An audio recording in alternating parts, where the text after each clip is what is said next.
Outside is cloudy, but I like that better. Welcome, everybody, to another dumb podcast. I am Brad C. Wow is all I have to say about this next one that we got for you today. Episode 45, 45th. Who thought we would make it? Nobody. All right.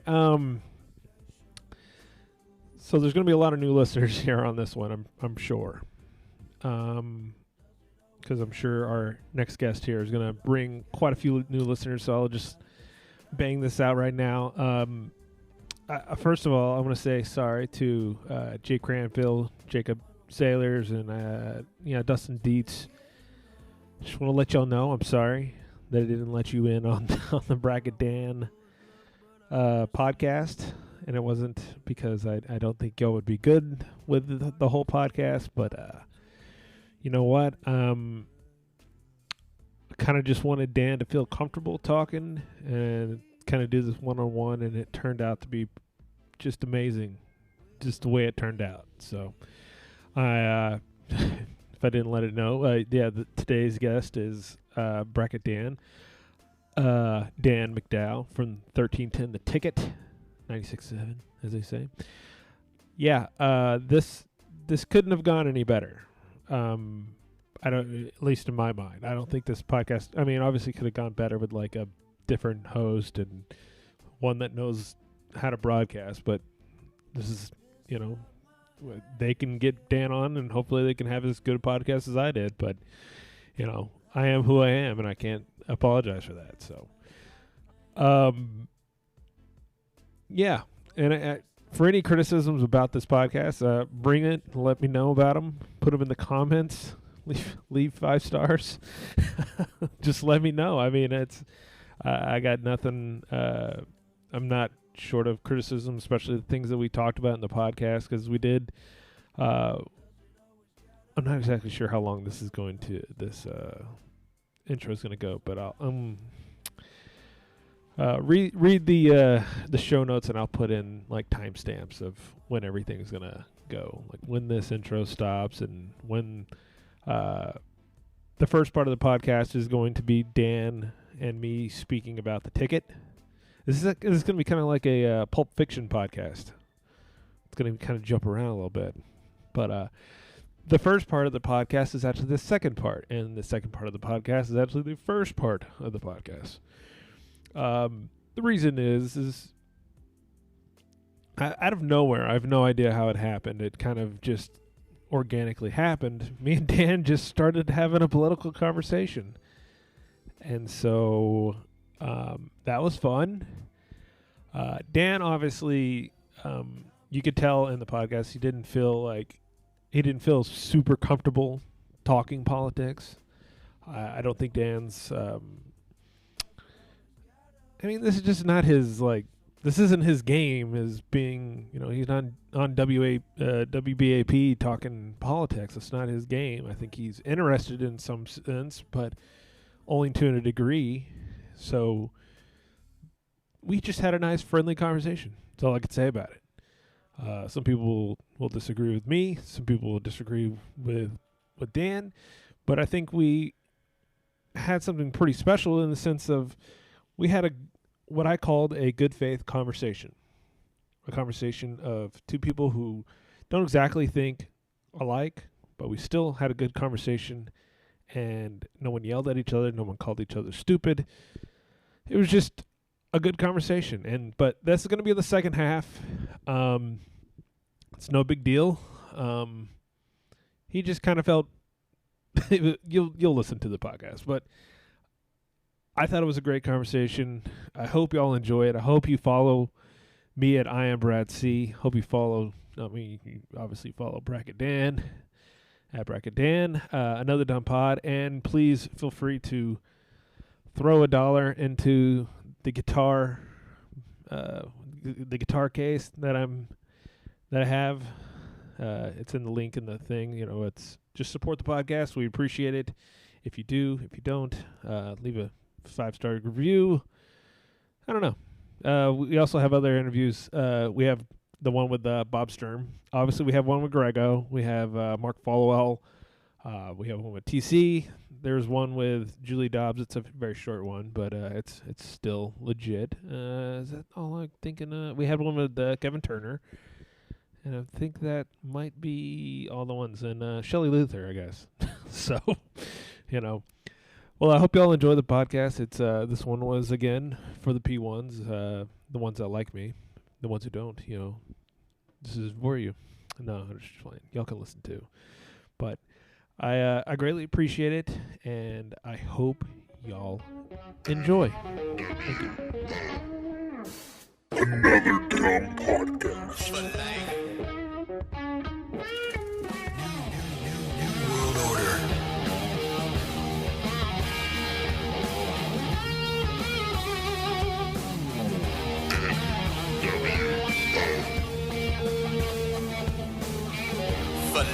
Filet. The biggest icon. Another dumb podcast. Filet. And now we're going to, this is the start of the podcast. Hey, Dan, we didn't just record 15 minutes and didn't talk politics. Are you going to listen to the politics at the end? That's a very good idea. That might have been nearly an hour, man. I got my recorder on. It's at 51 minutes. 51. Unbelievable. Yeah, it's that you talked 51 minutes. You know what you might want to do? Just never put that out. I'm fine. I just wanted to talk to you, and I just felt like you and I were talking. And maybe I'll put it behind the paywall. I don't know, and I'll send you the checks. Yeah, I feel uncomfortable. Why do you feel uncomfortable? I guess I just feel uncomfortable ever talking politics, I suppose. Oh, it's fine. Just because I don't know anything about it. I really don't. And I'm sure I'm uninformed. And no, I mean, I would say you're not uninformed, but this isn't your realm. Like I'm not an expert like I am at sports. I'm just you're sports expert guy. Like if I want to talk sports, I'm calling Dan. But if I wanted to know about like the next healthcare plan, do you think I'm going to call Dan? No. No offense. Does that hurt your feelings? I have a pretty good fantasy healthcare team. All right. So how's BaD Radio going? How do you feel like it's going? Personally, I feel it's going great. Good. I really love Jake. And I think, we're trying to do a bunch of bits and keep things fresh. We're trying to change things up, yet keep kind of the same thing. It's weird. If we went to another station and just started doing a show blank, it would be a lot different, I think. Okay. But we had a machine that worked in a certain way. And I like a lot of the way things are. And I think he does too, but I also want I want it to be us. Because Bob and Dan are a certain thing and a certain brand. And that's why one of the things we've been thinking about a lot is changing the name. Just because BaD Radio to me means Bob and Dan. It's an acronym. It's not just a definition. It's an acronym. Blah blah blah. But the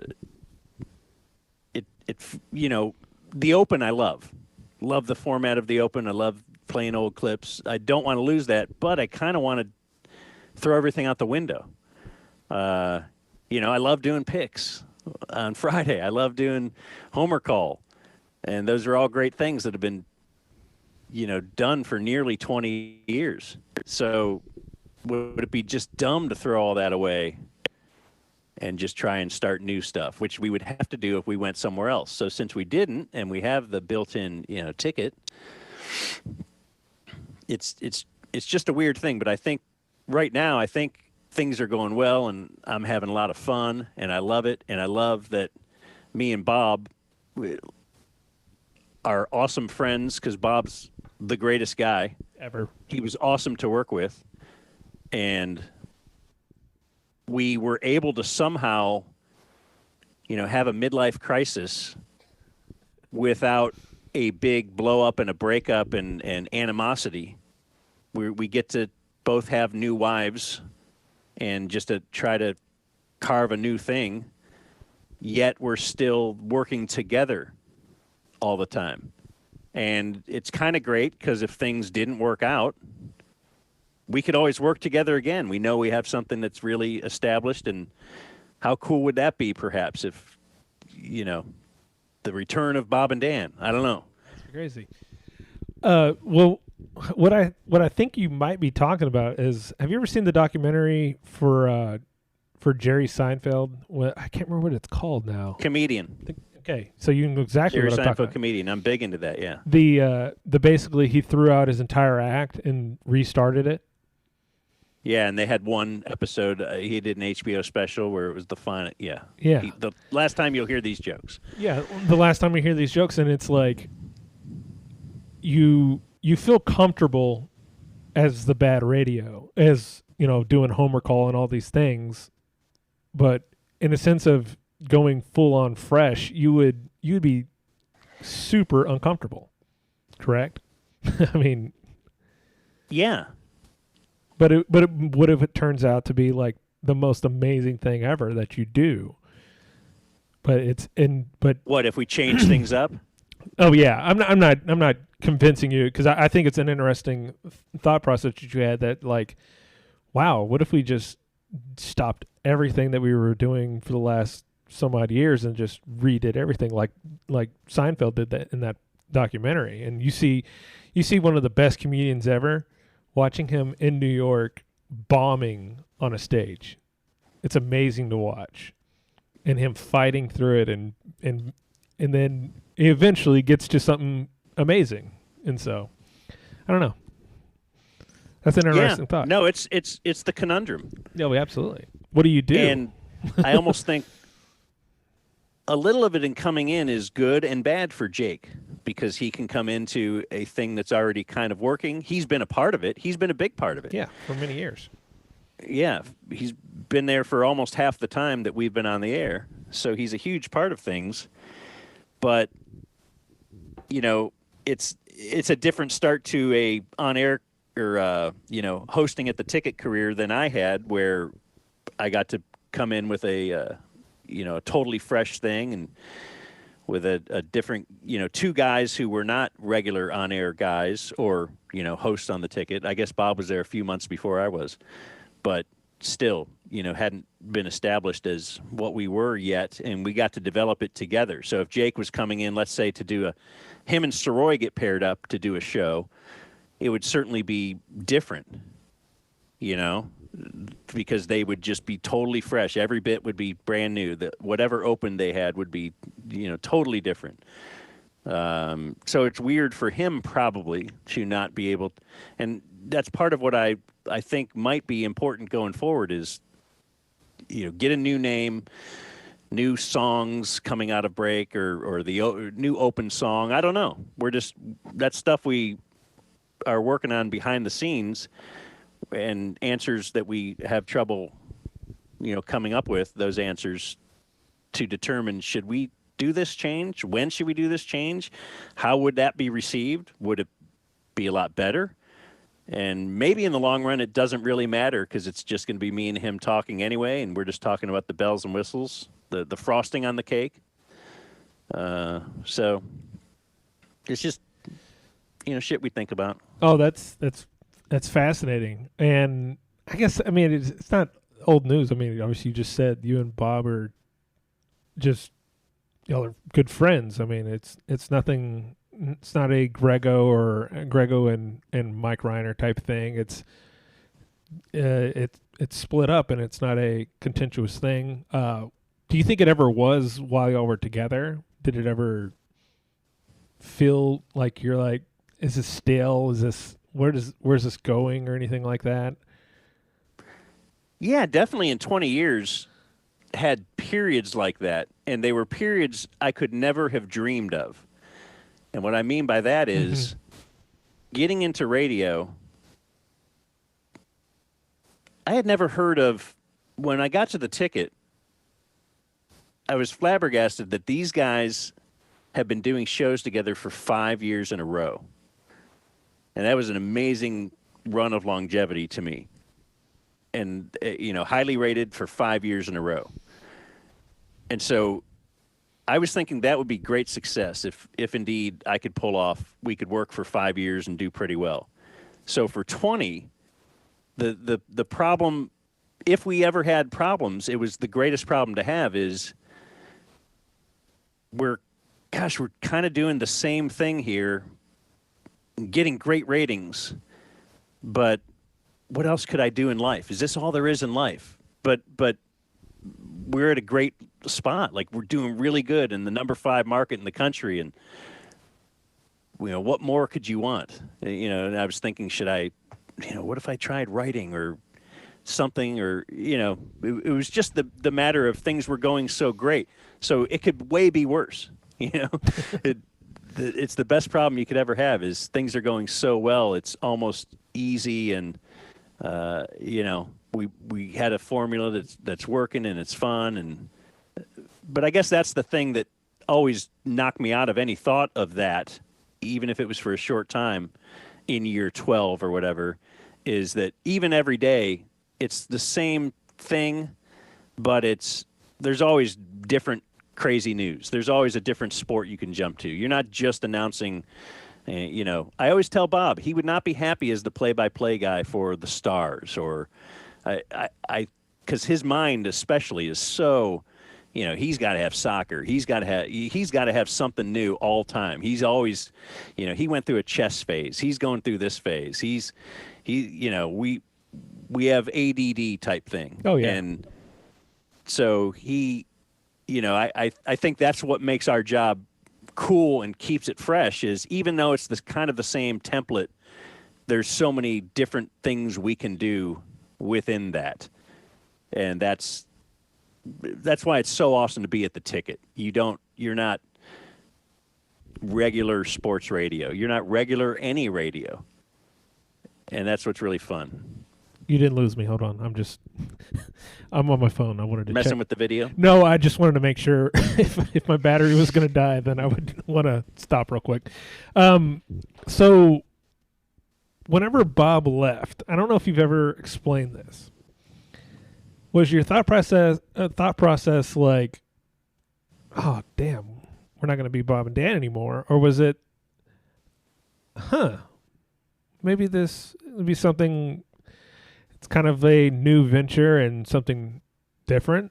I wondered if maybe it was maybe it was both those, but it had to have been, in a sense, I got from it, you go, well, it's good that Jake gets his spot that he rightfully earned. And then, I'm not saying, I think, Dan, you're a great broadcaster, but you also got tag teamed with one of the best sports guys in the business.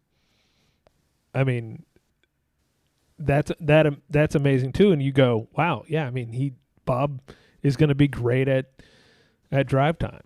So, where was your thought process whenever you you're like, okay, Bob is going to be on a different show at a different time?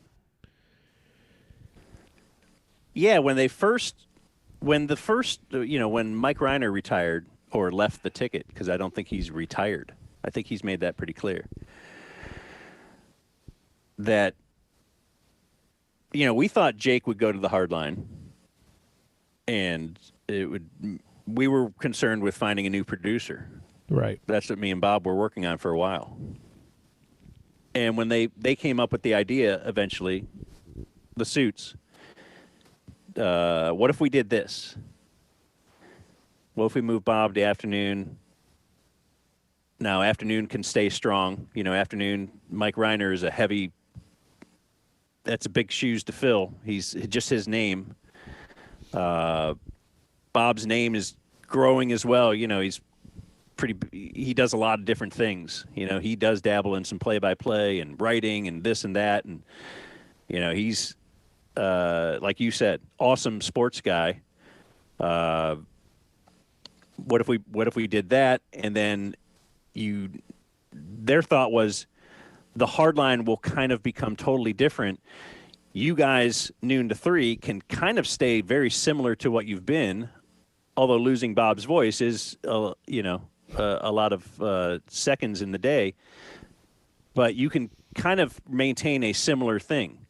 Jake is pretty sportsy kind of guy. He's a morph, he does it all type thing. He does it all and does it all well.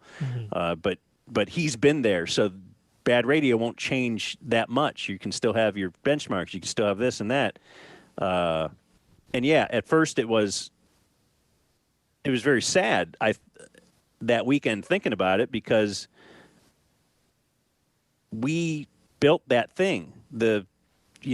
We came in, and it's a lot easier to come in and do well on the ticket middays than it would have been any other radio station in Dallas, because the ticket has it built in. The musers are a machine. The hardline's a machine. You just have to kind of swim along with them. That's why we stayed back when we were getting offers from 105.3. What was it, 8 years ago now? 7? I don't know. I looked at it. I looked at it as 2013. I realized. Okay, 7. Yeah. So I'm actually good in my memory. You are very, very good. COVID didn't take that out even more than Pod has over the years, but that was one of the main. We realized a lot of our success, all of it, was due to being put in the middle of these awesome radio shows, and the numbers that they already have for you. You just don't have to lose too many of them. Don't lose too many listeners midday, and you're probably going to have really good ratings. But then we built, a thing that was separate from how the rest of the ticket sounds. The musers had their unique sound, and the hardline had their unique sound. And I think we built something that was our thing, that you said that, well, that's identifiably them. That's different than these other guys. And it seemed to be well received. And so it was sad. Yeah, this thing we've worked hard to build, they want to change it. They want to break it up. Because we thought, well, maybe they could move us to drive time. Or maybe they would, we're a ready-made show that's already, hitting on all cylinders. We'll add an hour, and that'll be fine. We could do that. And I guess that was probably thought of behind the scenes. And, for whatever reason, they said, no, we want to keep. It's still the musers and Norman Donovan and BaD Radio and the hardline. It's still the same lineup. We still got all that branding that we've also been working on for 20 years. So, but I don't remember if this is this question or the last one, because I'm giving you long, drawn-out answers. You're ranting. It's good. But then it was, as we talked about it a little bit, hey, maybe this could just be fresh. It's something, like I said, you're in a midlife crisis. Instead of getting a divorce, it's your wife is saying, hey, let her move in. Let her. That's a good way to put it.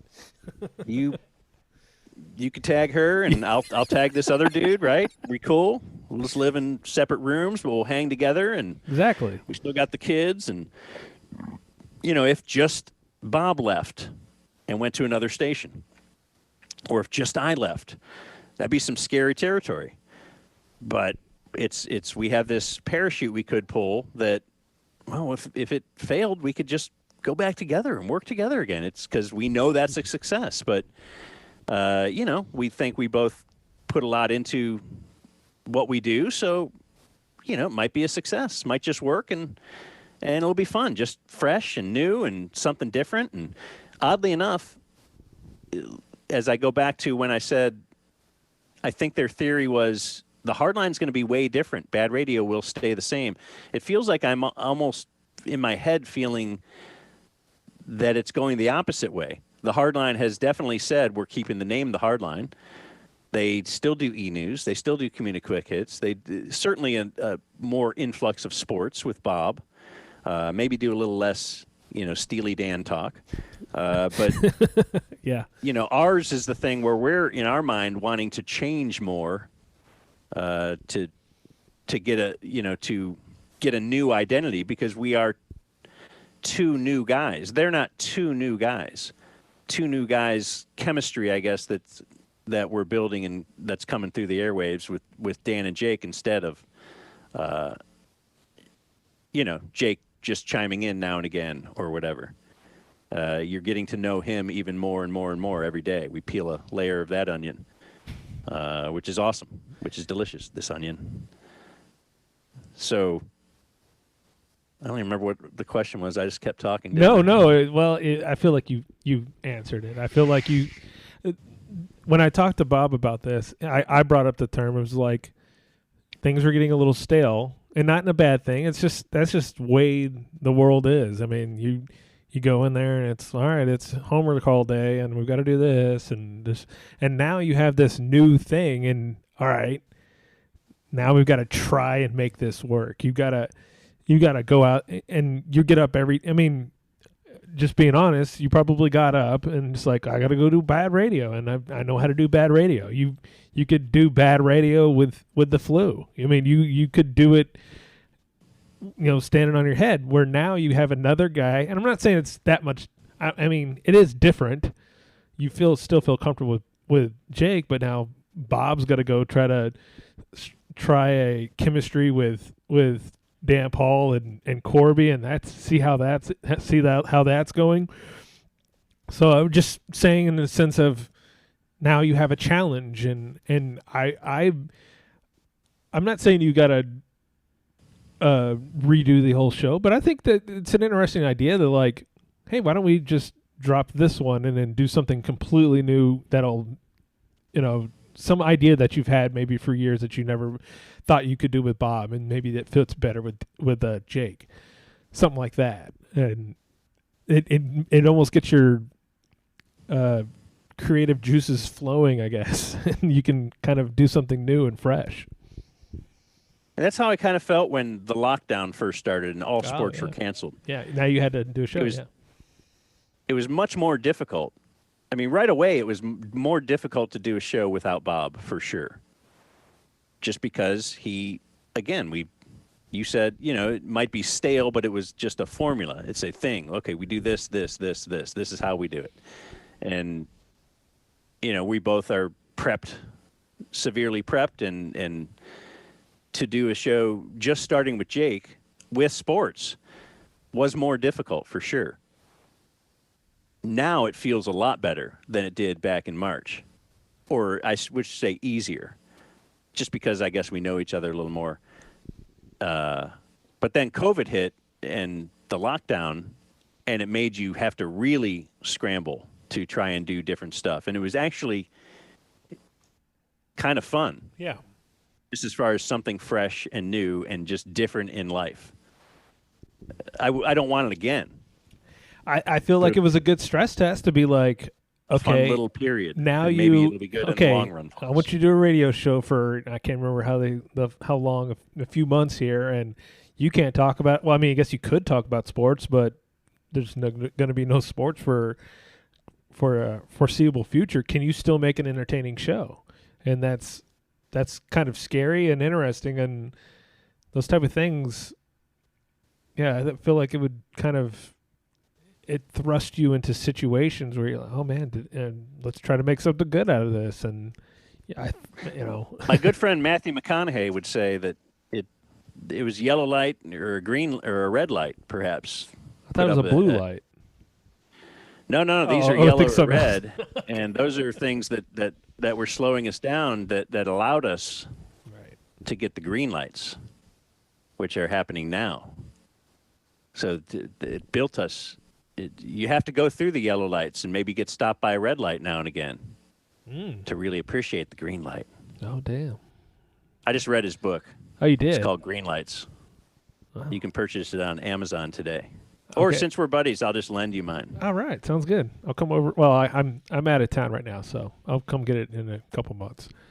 So, what else? I know what I want. Don't ever come over here. Don't ever come over here. I'll drive through Grapevine. I don't care what you say. So Bob, you split up. I got my notes here. I'm gonna that I wrote 10 minutes before the podcast. And I am working with Bob too. Again, I did love it, and everybody has ups and downs times and arguments. I've had arguments with Jake, but I couldn't have been paired with anybody better. I think Bruce Gilbert did a great job on finding two guys who were not from here It's a ballsy move.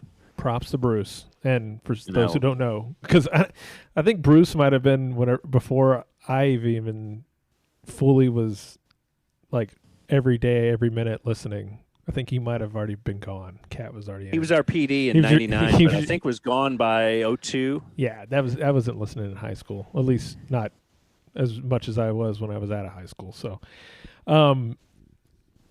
and this is I hope you're willing to talk about this because I did mention this question at the last ticket stock, which is weird. Will we have a ticket stock this year? Have they already canceled that? They have not canceled it. We've been discussing off air, kind of, had an initial meeting. Just, well, what could we do? Could we do?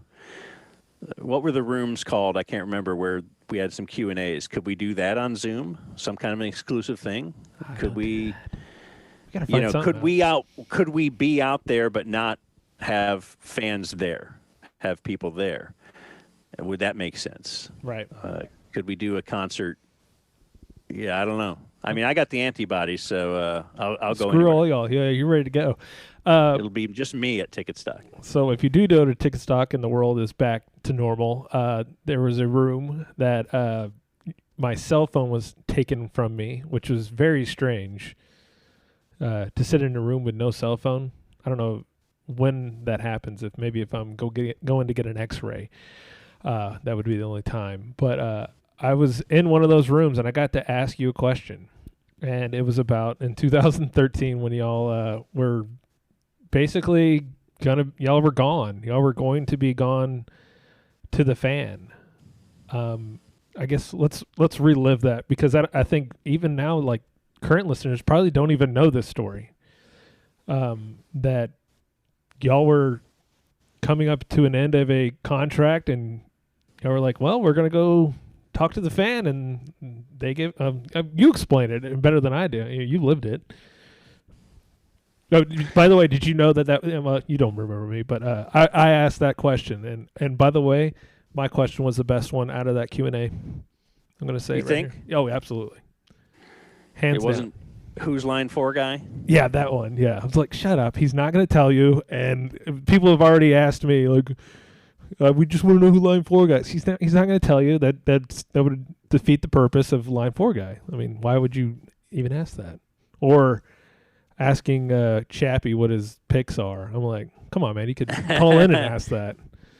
Yeah, I kind of remember your question, to tell you the truth. Yeah, this is the question I asked was about 2013 when y'all were going to leave, and I learned a lot of interesting things. So go right ahead. Let's relive that moment. Well, first off, you should know Cumulus was run by somebody different at that time.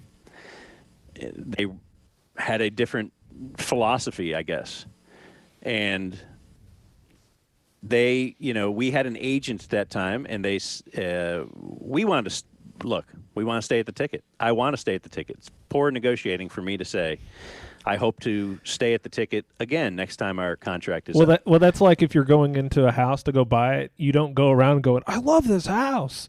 You go, Right. This house is all right. I mean, it's got that broken thing over there. I'll give you a little bit for it. But you can't go in there and the negotiation going, come on, I'll do anything to stay here. You can't do that. Yeah. Right. And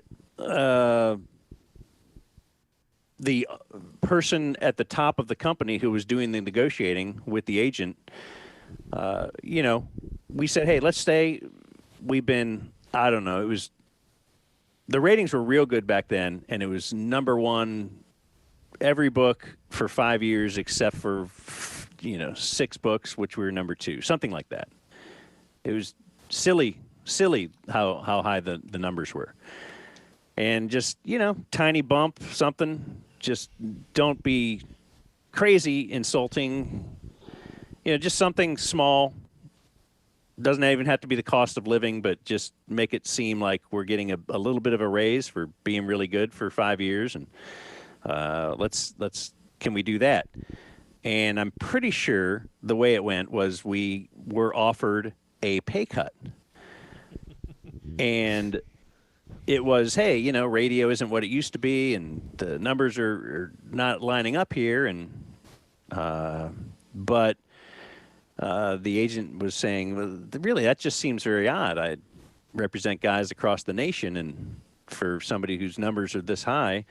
And he said, well, look, I'm evaluating the situation. I see couple other sports stations in town that aren't going to, they wouldn't be offering them anything. They have families and young kids in school.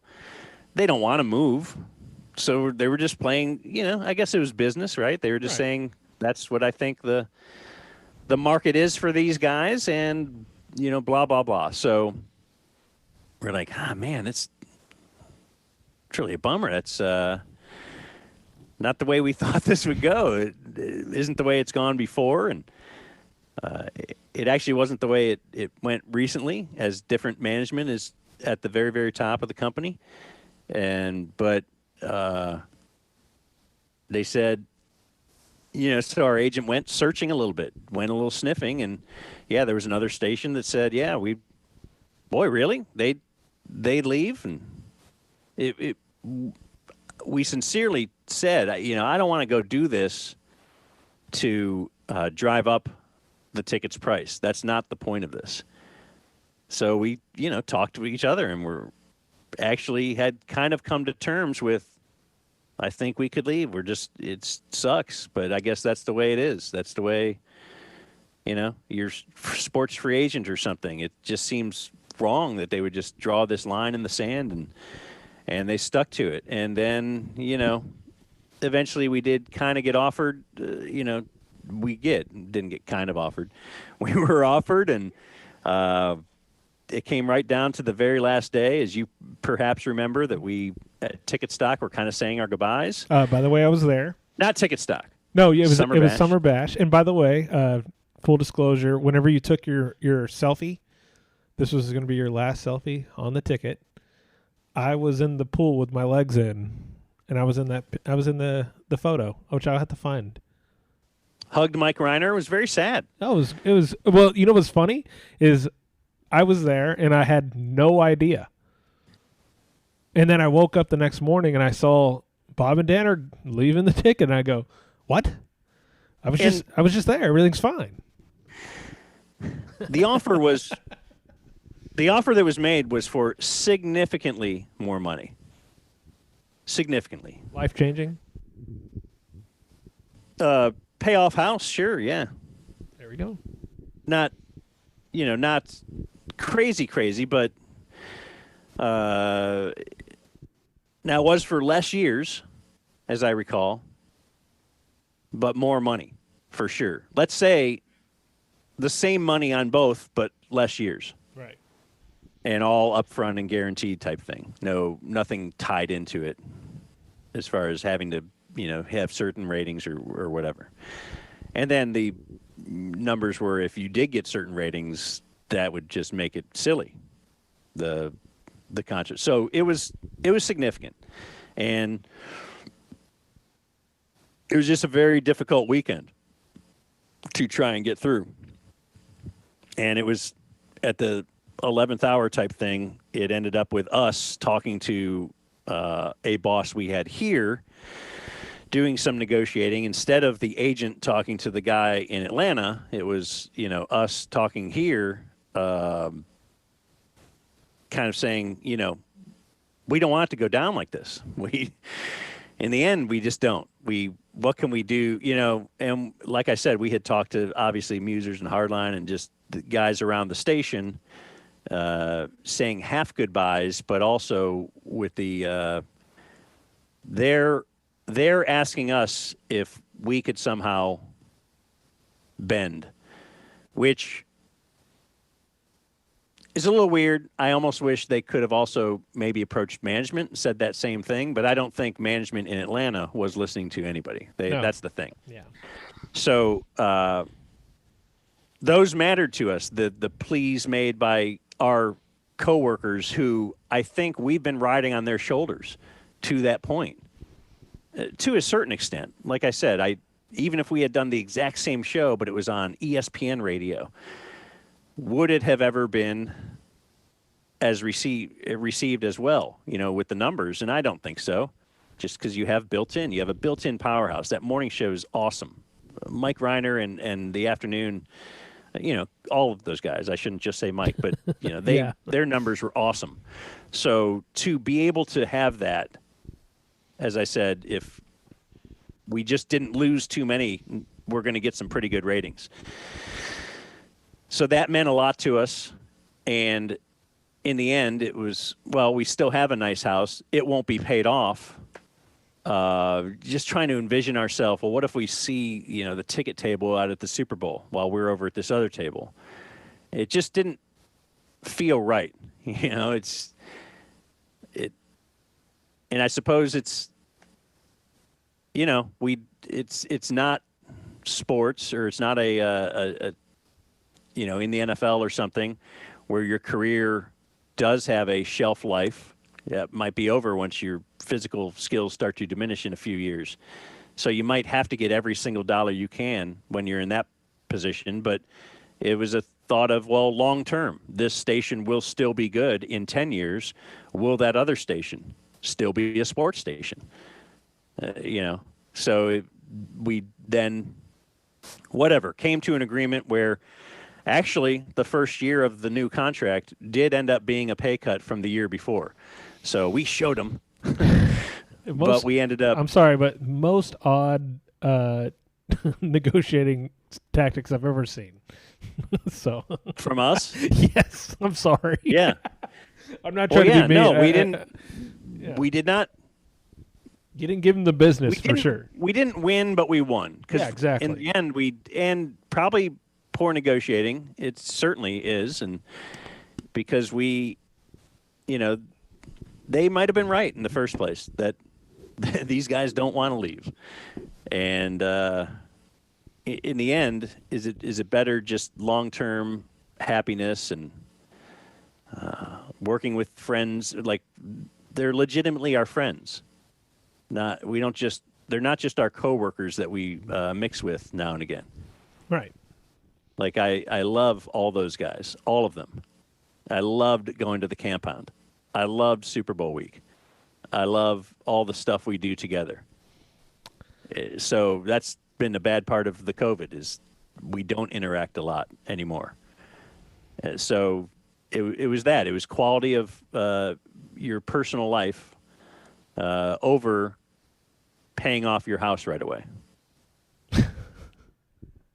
Yeah. Well, you don't think that we're going to talk in hypotheticals and what ifs, but I feel like I think I've actually talked to Ben about this, that they would have actually been willing to go, I think, to like noon or morning or whatever, and they would have given you all drive time.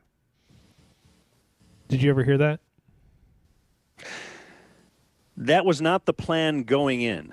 The plan going in, and certainly it would have been the salary that we were making would have changed their structure, and you would say, well, you have to put that in drive time. You're paying them all that money, yeah. Because they're making more, so we're going to have to.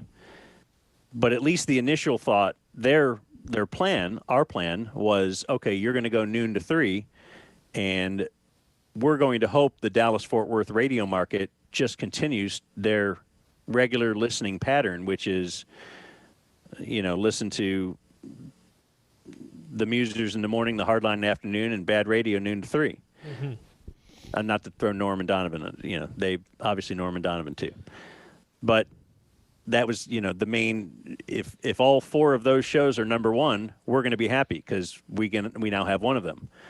So we'll keep you noon to 3. Possibly in the future, we'll reassess things, and perhaps you would move.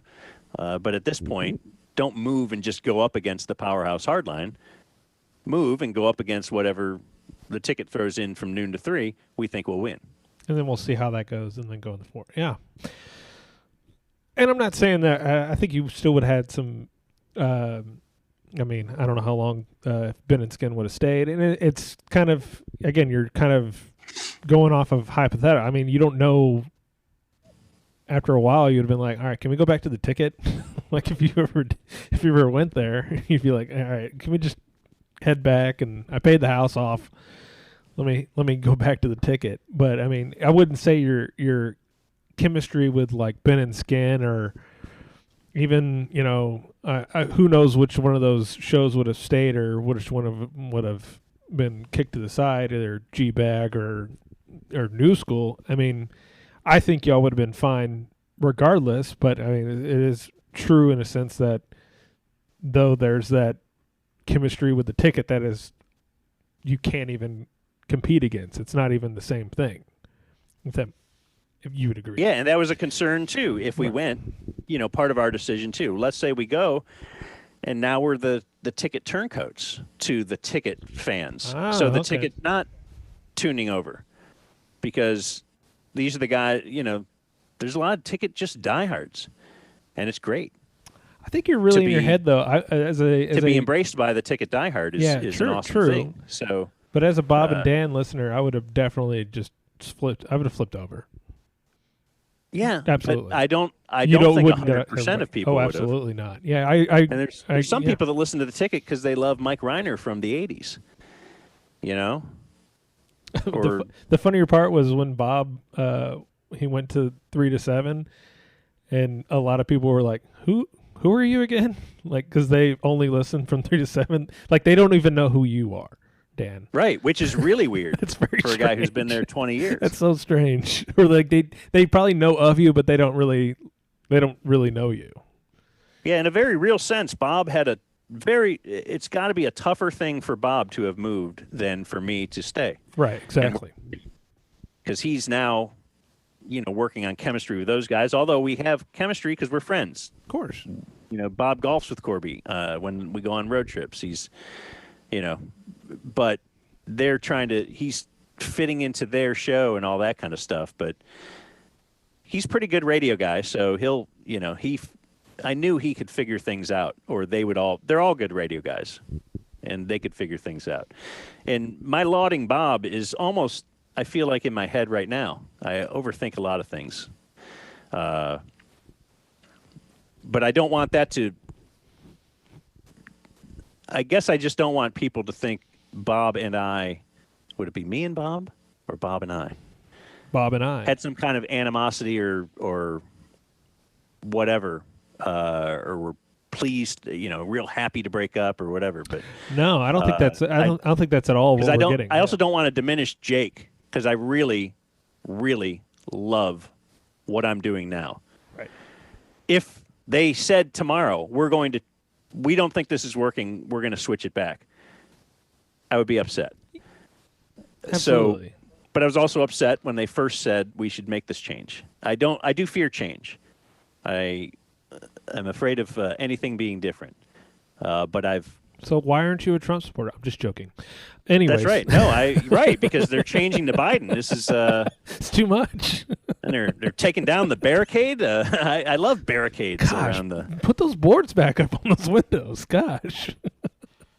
Right. So, well, I hope. But But working with Jake is great, and I kind of like it is invigorating a bit. Developing a new show or trying new ideas, and he's coming up with a ton of stuff all the time. Should we try this? Should we try this? Should we do this? Whatever. It's it's hard sometimes to change within the structure that we already kind of have built. But back to should we now we should change the name and just kind of do a bunch of different stuff. I don't know. We're thinking about changing the name and announcing it on our 1-year anniversary. Oh, do you really? Like that idea? So that would be sometime in February? I think February 11th. Yeah. Really? Okay. Because then it would be after football season. What if we did it this week on Thursday? That would seem weird, right? Right in the middle of football season. And now I'm trying to think of names. So the DJ show. What do you think of the Hang Zone? So you're going with the Hang Zone. Okay. No, I don't know. No, I Super Bad Radio is a big player. Yeah. The Hang Zone is a player. Something really weird that I haven't even thought of. Though the Hang Zone is a little panties. bit. The Hang Zone is a little bit close to the hard line. So there's an H thing. So I'm sorry, I'm getting in your own head. So you're getting what? I'm getting in your own head. Yeah, no, that's a concern. My wife said, "Boy, you really think so? Would anybody ever have a connotation of lynching?" I'm like, "What?" Hey, you got to think about those things these days. I go, I don't think that's what they called them back in the day. I don't think they go. I had "All not. right, come." Well, she's like, hanging. Do you want to be thought of as you're the place for hanging? I go, I mean hanging out. And you know the original hang zone is, do you know what that is? No, Where we stole the hang zone from? no. Is the guy, his name is Austin Guttery. He's the guy who invented Regonk.com. Okay. And the Valley View Mall was being demolished and closing, and it was actually half torn down. And they were renting out. Every 7 stores still had something in there. Maybe every 12 stores. It was very barren, but there were still a few stores, and it was still open. And they were renting things for $200 a month, spaces. So he rented one, called it the Hang Zone, put a couch, a Nintendo, a couple of cool posters in there, and would be open, a few hours every week. If you're walking through the mall, you could just go stop by the Hang Zone. And we did a remote from there. Oh, okay. I Me and must have missed Bob. that. Years ago from the Valley View Mall at the Hang Zone. And so that's where we thought that name was kind of cool. That's why we did we called our couple segments this summer the Hang Zone. But I'm not married to it for sure. Oh no, man, your wife definitely keeping an eye after you. I didn't even think of that being. She knows of my associated. heavily racist tendencies. Well, I'm sorry. I'm going back in like 1842 and be like, "Yo, bro, you going to the Hang Zone later?" Like, Yeah, let's go to the Hang Zone. We're gonna the hang hang a zone. few people. Okay. There's a limited hangout. Do you know what a limited hangout is? No. So I'm not a big conspiracy. Well, I would say I like conspiracy theories in a sense of ones that don't like hurt people, but I like conspiracy theories in a way of like, whoa, that's pretty interesting. A limited hangout is basically a way for these. So you have like your politicians that are out and about. They are the ones that are the face of a government. Where there's limited hangouts, those are the people in the back rooms making all the decisions and making all the policies that we don't even know their names, and they're called limited hangouts. So go on YouTube and look up limited hangouts, people, and you'll have fun. So, Yeah, I don't want to do that. What's I don't want to do that. I don't want to, if it's the truth, I don't want to know about it. Oh, okay. Yeah, you definitely don't want to know about it because, like you said, you just want to, feel good. And, yeah. I know other people are making decisions for me. I don't need to know who they Hey, are. as long as you, like, They'll probably just submit, bother me. just submit and let it go. That's a one way to go, man. Just lay back and enjoy it, like Bob Knight said. I don't think, all right. I missed that one, but You did? I didn't know did he say that to a woman of some sort or He did. I think he was being interviewed, I'm going to say on 60 Minutes many years ago, and it had the question, I think, was about rape. Oh. But if I'm messing that up, what a mistake that is, huh? Wow. Poor Bob Knight. Listen to the show But it right had now. something to do with lay back and enjoy it. And Bob Knight's over here just wanted to listen to a nice podcast about Dan McDowell, and he's hearing all this. So, But I could be totally wrong. He might not have said anything like that. I do love Coach Knight. yeah, he's a good dude. I don't want to take any more of your time. I appreciate it. Okay. If you want to cut out that politics part, I'm really happy to. Because now that I think Well, about now it, I feel like you don't want me to have it in. in the podcast. And See, that's the thing, though. I don't want to censor it either. okay. So, I want everything. what if I put 2 podcasts out where one we're just this last Do the paid. Make it the paid one. maybe the paid one where the last 40 minutes are just you and me talking about the ticket, and then the other and it's just that, and then there's another podcast which is just politics, and you can just you don't even have to download that one. Maybe I'll do that, or maybe I will not release it, and it will just be this whoa, did you hear about this podcast that Dan, he just talked politics the whole time, and then we never released it. I wonder what he said. Or if I really had a problem with you doing it, you could blackmail me. You did say that one thing, and I could blackmail you with that. I don't even remember what you're talking about unless Exactly. you joke. You'd have to listen to the podcast to remember that. Okay. Did we hit all your things on your list? I think so. I mean, we could have gotten into what was it like coming from Ohio to Texas. I don't know if that's that's not even a good question, I don't think. Well, I used to visit here a lot when I was a kid. Oh, really? Where My at? Uncle Gary lived in Arlington. He lived in Arlington. So I've always talked to Corby about how we were probably at Ranger games the same time. Because he's there all the time. I would be here for about a month a year when I thought my uncle just liked me because he had a son that lived in California. So when he would visit for a month, I would come visit for a month. My mom was divorced, and I didn't realize until I became an adult she needed some free time to do a little of this, do a little little putting the index finger in the fist. Yeah. And I didn't realize. I just thought, Uncle Gary just loves us, and she would send the two kids out to Texas, and I loved it, loved the heat.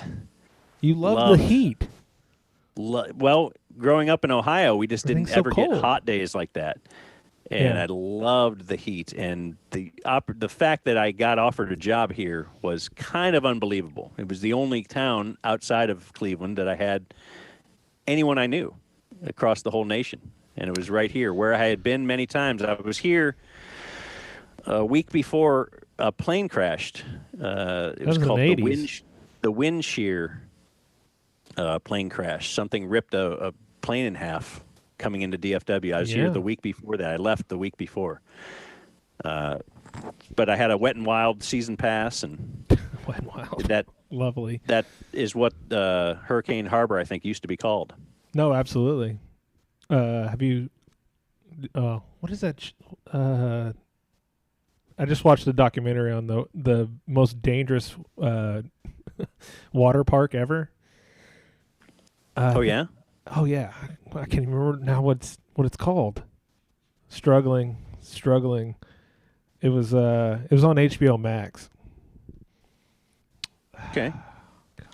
This is lovely. This is why you're the professional and I'm not. Is it good? It's fantastic because it almost gives you. I'm gonna write it down. Now, will I watch it? I don't know, but I'm gonna write it down. Okay. I'm sorry, I don't have anything to hold my microphone to make me type. Extreme? No. It's basically back in the 80s where like we had no rules, and you just had this crazy. Hold on. I'm gonna pause for just 1 second. I'm gonna find where this is. Hold on. Class Action Park. Class Action Park. Looking it up myself. Yes. Thanks, Dan. I'll send you the link. Where's I got it from the dark web. But is that a real thing? What, the dark web? Yeah. Oh, of course, but I didn't really get it from dark web. Oh, okay. But I just wondered if you actually frequented the dark web. No, I don't buy heroin off of the dark web. I'm not that good at it, but I can like TC used to burn y'all movies and stuff that he got, right? That's probably where I go get them. Is the statute of limitations run out on that? Can I admit to that? I think you're good. You're not a I think the government gave up long ago. Like, we can't stop everybody, but we can stop the people that are doing the distribution. Like, not even TC, like, handing it out, but the people who, like, record it and then shove it out into the ethos, they'll get those guys. Okay. Yeah, you're fine. But Class Action Park, everybody watch that. It's about the good old days when you can just kill people on a water park, and you're like, hey man, you said you wanted to come out here, and this is what it is. That's basically what it is. If you want the ultimate, you got to pay the ultimate price. So that's exactly what it was. No, I was more or less. You answered my question, where it's like you come from Ohio to Texas. Is that an obvious step up, or is it a sidestep? Like, do you understand that? As far as being in radio? No, not even radio. Like in the world, you're like, man, I made it to Texas. This is pretty great. Yeah, I don't know how generally people would think of that, but radio for sure. Bigger market, much bigger market. But I'm talking about like, you tell everybody, yeah, I'm over there in Dallas, Texas, and it's very unique. It's a singular place. Right. Texas is singular. Other people in other countries know Texas. I don't know if they know Ohio. Oh, that's true. Or if they have hot sports opinions on Ohio. I never thought about it like that. It is kind of cool that we're our own thing. Can we get a ruling on the chili? Are you big on chili? I'm not, especially because I became a vegetarian. Like, or no, I was talking about like pescatarian, you would call it. I'm talking about I guess Dayton and in Ohio. I think all. I used to eat that all the time. You love that? Loved it. Loved it. Well, what is that? But I used to eat a lot of stuff. It's a mound of spaghetti. Yes. Piled on chili, tons of onions, tons of cheese. Well, more cheese than onions. That would be, I think that's a 3-way. You can get a 2-way if you don't want onions. What was the chili place that you liked? Skyline, or what's the other one? There's Skyline and there's, I can't remember. Class Action Park. That's what it is. But I liked them both, as I recall. But yeah, they did have distinctly different flavors. But it's really weird that exists only in Southern Ohio. Yes, you could not find a chili place in Cleveland. I didn't know that. But when I lived in Dayton and would go to Cincinnati a lot, yeah. Wow. And it was only in that little area, that southwestern part of Ohio. But you think if you had it now, obviously you would spit it out. Obviously, but not only just because you're not eating meat. You don't think that's good, right? No, I thought it was great. If I ate meat and pasta at the level I used to, again, getting older, trying to live as long as I can, but I don't eat a lot of pasta anymore either. But I loved it. I am a huge fan. Because You hated it, huh? What year? They also served little hot dogs chili dogs. That's what I got. Load the shredded cheese, the very thinly shredded cheese. The one that sticks to each other. The cheese is basically one. It melts almost immediately when you lay it down. Exactly. On the chili. I would probably be well over 25 when I first went to Cincinnati, and I go, okay, apparently this is a thing, chili. I didn't know that, and so I got my chili, and I go, what? This isn't chili. This is in my realm. Right. This is not a bowl of chili. This is meat sauce with either spaghetti or a hot dog. Yes, it's not the same consistency if you ever have Texas chili. I thought you were talking about Texas chili. No, yeah, I know, and we can have that chili. We can have that chili talk, but I'm talking about specifically Ohio because there weren't the big beans. Yes, right? There's no beans. It's just like meat sauce. That's all it is. Right, with kind of a chili-ish taste. And it was. I'm telling you, it was awful. My stomach. It was bad. Isn't it wild how that can just grow though in that one area to where they have as many of those as you see McDonald's here? Oh, it's insane. I can't even describe another type of food only exists in one little area and nowhere else. Don't say. I mean, right? Because tacos. I was thinking of cheesesteaks or something. You can from go Philly. anywhere. You could certainly get a cheesesteak somewhere. Yeah, you can't get a mound of spaghetti on a plate with meat sauce that tastes like chili, onions, and cheese. No, that does not exist anywhere in the state of Texas, probably, or any other state. Or anywhere in the state of Ohio that's not Cincinnati. It's weird. But you could go to like Olive Garden and go get spaghetti and meat sauce, but you wouldn't call it what it. But did you put cheese on top of the meat sauce? I mean, chili with the spaghetti, or is that only with the hot dog? No, the spaghetti. Yeah, you do that. Okay. Yeah. So it's first the spaghetti, then the chili, and then the cheese because you need that to kind of melt in. And then if you wanted, they would throw on the onions too. I suggest anybody, if some reason that you end up in Cincinnati, go try it and do it your own self. For me, it was bad. It was not only you're like in the restaurant going, I can't believe this is a thing. You don't know why this is a thing. And you don't twirl the spaghetti. You cut it like a little casserole. Oh, okay. You want a big amount of chili, cheese, and onion with the big. It's all about a ratio. Fork full of spaghetti. It's a ratio thing. Okay. Right, because if you twirl it, you're going to end up with a lot of the meat sauce and everything just lying on the ground still, and you have spaghetti with very little, residue of the chili or the meat on it. But you want a full mouthful of. You need the whole thing. I don't get it. I really never did, but that's interesting that you like. Maybe it. you twirled, and that's I never actually got the. So I go into a place that says chili, and I go, okay, and they go, would you want spaghetti on it, or do you want it on a hot dog? And I go, spaghetti. Like it didn't compute. I didn't understand what we're doing in this restaurant. So I go, no, I'll just have the hot dog because I've had a chili dog in my life. So I just went with that.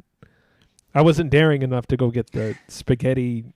I didn't understand that. It just didn't compute. Yeah, it's weird that it's called Skyline Chili, but their main thing is just spaghetti. Chili is put on other things that are the main thing. Exactly. No, you don't just go get a bowl of chili with It's not called spaghetti. It's called chili. But you don't call it meat sauce if you're ordering spaghetti. You don't go, I'll have the marinara sauce, please. Yeah. No, you're ordering the spaghetti with the marinara sauce on it. They highlight the addition, which is odd. Interesting. But it works. But it worked. Well, I think it's like the upper decker. It does work. All right, Dan. Hopefully, we'll have you on again sometime. And this was a very interesting conversation. I hope you enjoyed it. Yeah, good times. Fun Saturday. It was a fun Saturday. We were just two dudes talking stuff. All right, I appreciate it, Dan. All right. Have a good one, and we'll try to do this again sometime. Maybe you'll never do this again.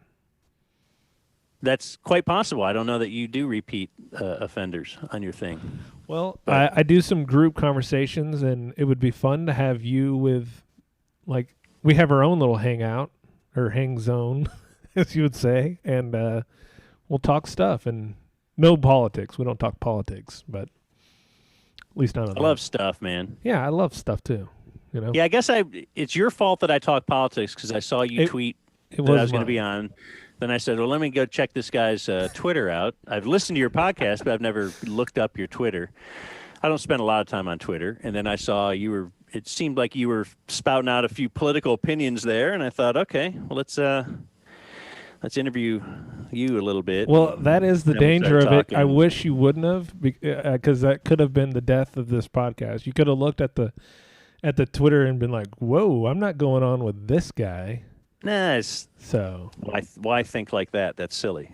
Well, I'm sure I think the this majority of my friends around here are Trump dudes. Well, I think that's what America needs is more of dudes just talking it out and just having. Yeah, that's why I like the McCain speech. It was very, hey, we're all Americans, and no matter who ends up winning, it's we got to all work together here, and I think we kind of we're going to come together and we're going to go bomb Iraq. Let's do it. That's what he did. Yeah, well, look, I can't say I've agreed with every decision they've made, but it's no, I get but I've had no impact on it. So no, I appreciate it. We got to hear Dan talk politics on behind a paywall, so I'll send that. So you are not going to split it up and say that's coming next, or I think yes, politics. Remember, you were maybe going to start the podcast in the middle. Yes, politics with Dan is starting now. All right, bye. Damn it. Okay. We got it. This is your day-to-day recording studio now, right? Yes. So I have everything hooked up through my Comrex, the station's Comrex, Blake's Comrex. Blake owns it. Well, I spilled a giant cup of water on it 2 weeks ago. What does that do to it? Apparently, it screws it up for a few days, but if you leave it outside, then it helps Just a lot. dry it out. Yeah. So, How much time do you got, Dan? Just so I know I can speed through some of the stuff I don't want to go through. Or till 5 o'clock tonight. I don't think we're gonna have a Joe Rogan type conversation right now, but you never know how it might go. But Yeah. I'm just saying, I got whatever. no, okay. Well, I No just hurry. if you're in the rush, then we won't talk about Ayn Rand. But if we do have time, maybe we'll talk about Ayn Rand. But Yeah, let's do it. Let's do everything. you used to I'll get to Ayn Rand later, but you did have COVID, right?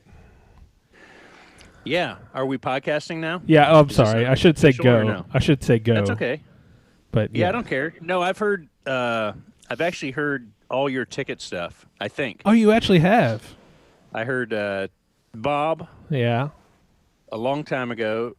TC and Grego. I really loved the Grego interview.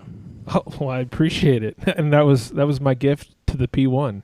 So Yeah, no, it was great. He's a great dude. he is an incredible dude. I wish he would come back on, but he's in a I don't know, a bunker right now, trying not to get Is he? COVID. I don't know. No. Oh, I did see that he was at the Reiner documentary thing, so that was good to see that he was out. Oh, that's right. Yeah. So Yeah, I was disappointed that they didn't talk on the documentary. I get. It Oh, seemed yeah. I weird. know. Like they should have like a sit down together, but that just didn't happen. Yeah, I mean, they did the handshake and, kind of cool, but I need a little more. I But it was get. still very good. Yeah, and I did that interview with Grego. I'm sorry, we should probably talk about Dan, but we can talk about Grego for just a second. But Grego, you get from the feeling of him like he really loves Mike, like he really does. Like, and actually, I believe Skin had an interview with Mike Reiner, and they were talking about the interview that we had, and you could tell from Mike's point of view, he doesn't love Grego, and he's just like, I don't care. Like, so, it's one-sided on that. I can tell, which is sad. Yeah. But You he know. does. It did seem like Mike appreciates Yes. what he did and realizes without Grego, they probably wouldn't have ever got to where they are. But it's obviously untenable for them to ever do anything further, so it doesn't really matter. That's Yeah. kind of I think where he's at with it. So, well, I'm glad you enjoyed that. That was one of those first interview. Yeah, it's the first interview I ever did. So Oh, Grego was? yeah, it's the first one I ever did. So, I think that was first luck. My first time at it, I think I did pretty good. So, I think the Bob one, I think I was a little bit better. I think I fell off a little bit on TC because I think I drank too much whiskey that night. But so Well, he was probably baked too, so it didn't matter. yeah, I mean totally. But he was TC was one of those that I don't think we're on the same page on things. He has me blocked on Twitter, so it's funny. And I didn't set up the interview; my friend Jacob did. But he was just so great. I was actually really gracious that TC would be like, "Yeah, I mean, yeah, I'll go on his podcast." So I've got no problem with it at all. It was a good one. So sorry I for love TC. he seems like a really good guy. Obviously, it's just like philosophical type things that we disagree with, which I don't really care. No big deal. As long as you're a good person. So. Yeah. But I was going to talk about your COVID thing. Are you feeling better? Or you have things that are lingering with it? Yeah, like I can't even fathom working out, which I was doing a lot. Not working out, but it was a half-hour exercise 3 times a week. Even just riding the bike or jogging or something. Right now, if I take a little half-hour walk, that kind of floors me for the evening or something. It's weird. Wow. Because it was October 5th that I first got symptoms.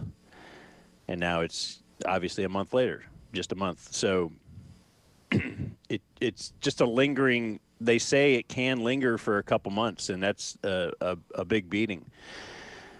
Just the energy zap that I have whenever I do anything. So I'm just trying to, but I'm feeling great as far as, totally recovered and can think clearly and all that kind of stuff. It just, the lingering tiredness. More or less like when you're exerting yourself, then that can really put you out. Yeah, doing some lawn edging or whatever. Did that yesterday, and I felt it at night. And that's just weird. It pooped you more than usual. I feel like it ages you. I don't know if I will continue to be aged, but I felt old, as if my mom will have one goal today is I'm going to go to the grocery store, and then she'll do that, and it's builds her whole day around it. And that's what I do now. I'll have one thing I want to accomplish like that, and then I'm pretty tired when I get done, and at night I feel pretty beat that I just wouldn't usually regularly feel like that. So you do believe COVID is real? It's not a hoax, right? It's a very convincing hoax. Gotcha. I don't believe it's real at all. I don't believe it's real. Yeah. Well, I'm glad. Why, are you on the hoax side? No, I'm not on the hoax side. I'm on the. Me and some of the friends have deemed it as not team. We were at team hoax early, not really, and now we're on team not so bad. If that makes sense.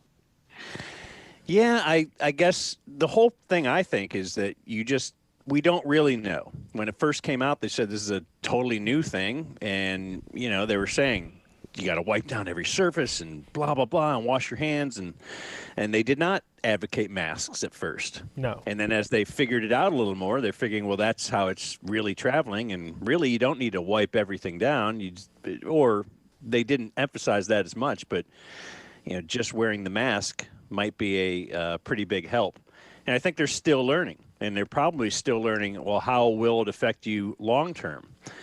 And as a guy who is doing things to try to extend life, once you get older, you start thinking about that a lot more, and I'm eating better and, like I said, trying to work out. And so now I'm worried, well, how will this affect me down the road? Because it's not the normal flu that you kind of just have for a couple of days, get over, and then you feel a lot better.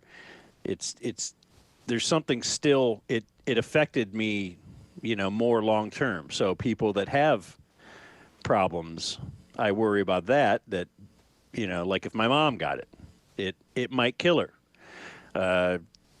And, some would say, well, she's old. She would probably die anyway. Well, yeah, sometime. She might die 7 years from now. Yeah.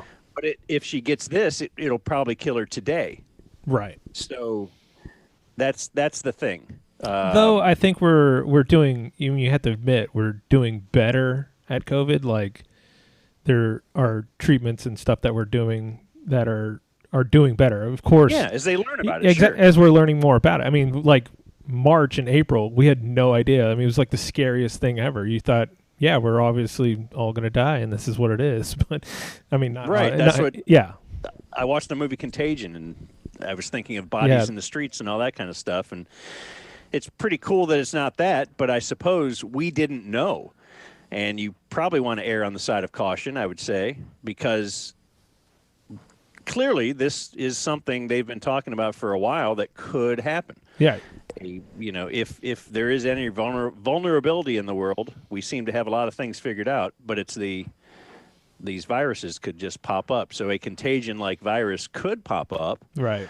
And you would hope that you would handle it correctly from the beginning as you learned about it, and then eased whatever restrictions or whatever. Why not? As a guy who's worried about living a long time, but why not take the safe route first and then pull back? That's what I think. For sure. I mean, the only downside I see on it is just for the fact of, like as a guy like me, I'm in kind of construction, and there were things that were halted, and my job, money making opportunities were actually limited. So it's nice that you're able to go home and still radio. We appreciate that, but there's other people we still need to go out and make money and still be safe. And that's, we're clearly the state's taking a huge hit financially. They're not making nearly the money they did. Yeah, and we all took a 20% pay cut for a certain amount of time as well at the station. Everybody did, and some people had to get furloughed. But so everybody's taking at least. Well, I guess some people, Bezos is profiting. Bezos. Bezos. How do you say? Yeah. Bezos. Yeah, he's doing good, and mom and pops they're having a hard time. So I sympathize with I have my grandmother who's 90 years old, and I would like to see her for a few more years. I get that. So, but I got kids to feed. I'm a girl dad like you, so I got kids to feed. So yeah, and I'm glad they didn't cancel football because I love football. Yeah, but I mean, did you not realize after that it's before COVID, my sports watching had gone down significantly before COVID, probably in the last 2 years. It was probably more directed towards maybe more politics. And then as COVID hit and we didn't have any sports and then everybody got into politics, I kind of said, I think we need to have sports back. I don't think it's a good idea for everyone to jump into politics and not have sports. So does that make sense to you? Oh, like your viewing and your things you would search and that was more into politics? Not you didn't leave sports because of the politics infiltrating sports. No, I kind of was just you have to. The more important things to me to know isn't, hey, what offense do you think the Cowboys should run? Those type of things weren't that important. Is hey, what type of economic system should we be running? Is that you kind of pick those? That makes a lot of sense. Does that make sense? I suppose as you get older, that kind of thing will happen too. I should spend my worrying time worrying about something that's actually important. Whereas I guess I've always gone the other way and I'm trying to go that way now too with all the Trump, Biden, and all this kind of stuff is. Okay, I could spend a lot of time worrying about this, the lawsuits that are coming, or this, the vote count, or whatever. However, nothing I can do can change the outcome of anything that's going to happen. No. Well, however this unfolds, I could spend every day fretting. I could retweet this. I could get all excited. But I won't make change. I know we have some kind of a small platform, and we can, to chip away at the 0.0001% of perhaps somebody's mindset. But I can't really change anything. No. Yeah. So I also can't change what the Cowboys are doing, but at least it's just an escape type thing, and so I tend to just want to worry about that kind of stuff more because it's just more fun. And I suppose the way we can make change is, since you can't change anything in the election either, or big picture politically, we could be a place for you to just escape and get away from all this real bull crap too. So I'll focus on that. No, I'm doing bits. No, I think you please, Dan, don't go into that realm. I think there is you need to be talking sports and all that surrounds it. I'm not and I'm not even saying hey Dan, don't talk about politics. I'm not that either. If you want to, go for it. If you feel confident enough, because I realized that whenever you have your foot outside it, when someone goes up to Bob Sturm and tells him that, hey, this is how this should be going right here. Let me tell you about it. And you're trying to tell Bob Sturm, what offense or something sports related, and you're obviously way out of your depth. It'd be pretty silly to go up to Bob Sturm and do that. And the same thing with, politics. Like I know a little bit, like somebody would be like, oh, I know a little bit about politics. Okay, but are you entrenched in it as much as maybe as I am? I don't know. So, I mean, that's why I made that transition to be like, I'll watch sports on the side here. I know exactly what's going on, but maybe I want to know exactly if I'm having a conversation with somebody, I feel like if I don't know the offense that the Dallas Cowboys running and I know what's going on in Washington, D.C., I don't know. Maybe it doesn't. Now that I'm just thinking about it, maybe it doesn't. Are you a big Trump guy? No, not really. I scanned your Twitter. I couldn't really see in a quick scan on. Are you? I can be more of a provocateur. That's for sure. I'm more of a libertarian type folk, so that's why I would like to talk Ayn Rand. But are you Trump over Biden? Let's say. If you were gun to the head, I'll take Trump's crazy ass over Biden. I mean, like, it's more of a anti-establishment type thing, if you understand that. Does that make sense? Okay, that's interesting. Just because, and I like to try to be neither party. Right. Like I saw John McCain out there today that I thought was awesome. His concession speech made me feel like a real American. I don't know if you've seen that. It's floating around Twitter. In 2008 when he did it? Yeah, his 2008 concession speech was very, I think he just sounded like a guy I would follow into battle. Right. Where my thing is, how could a world where they're boarding up windows the election eve and putting a barricade around the White House, that just feels like I'm in a third world country. Oh, yeah. And I can't believe somebody would say, you know what? Yeah, I need more of this. I want to vote for this. I just... No, I get not it. Not that I like Biden or anything. In fact, I would probably lean more of a Bernie way, but I don't really. I don't really care. But it just feels like that. I'm just surprised that so many people would still vote for Trump. Yeah. And the chaos. Well, and I think I understand why you might with the 401ks and you want all that to be good, but it just the boarded up windows thing.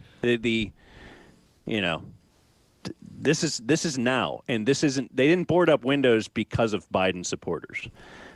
What? I don't think if Trump was declared the victor, well, maybe there would have. Maybe they would have. But the point is, yeah, you're right. Okay, you saying what makes me rethink that. I was like, what?